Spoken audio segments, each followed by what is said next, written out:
ধন্যবাদ আইসি সাহেবকে। আমরা আইসি সাহেবকে আজকে কমিটির পক্ষ থেকে একটু সম্বর্ধনা দিচ্ছি। অসংখ্য ধন্যবাদ জানাবো এবং আমার শুভেচ্ছা জানাবো এত সুন্দর একটি প্রোগ্রাম আয়োজন করার জন্য। এবং আমি সত্যি আপ্লুত এবং অভিভূত থেকে আপনারা আমাকে দু একটা কথা বলার সুযোগ দিয়েছেন। আমি বেশি কথা বলতে চাই না। প্রথমে আমি সবাইকে এই পবিত্র ঈদের শুভেচ্ছা জানাচ্ছি। আপনাদের ঈশ্বর আল্লাহর আশীর্বাদে সবার জীবন সুন্দর হয়ে উঠুক। আমি শুধু দু একটা কথা বলতে চাই। কোনো একজন ডাক্তারবাবু বলছিলেন যে আপনাদের স্বাস্থ্য সম্পর্কে বলছিলেন, ওনার কথাগুলো আমিও খুব শুনছিলাম, যে কোনো প্রোগ্রামে এসে অনেক কিছু জানা যায়, শেখা যায়। তো উনি যে বললেন স্বাস্থ্য সম্পর্কে, আমার খুব ভালো লাগলো।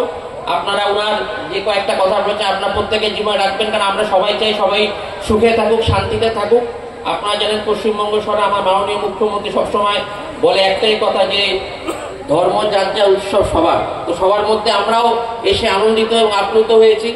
আপনাদের আজকের দিনটা খুব ভালোভাবে কাটুক, আনন্দে কাটুক। আর আপনাদের কমিটি নিশ্চয়ই অনেক কিছু আপনাদের জানাবে, আরও এই বিষয়ে আপনাদের অনেক জ্ঞান দেবে, আরও কিছু বলবে যাতে প্রত্যেকের জীবন সুখে থাকুক, শান্তিতে থাকুক। এটাই বলে আমি আমার বক্তব্য দীর্ঘায়িত করবো না, কারণ আরও অনেক মূল্যবান বক্তব্য আপনাদের দেবেন।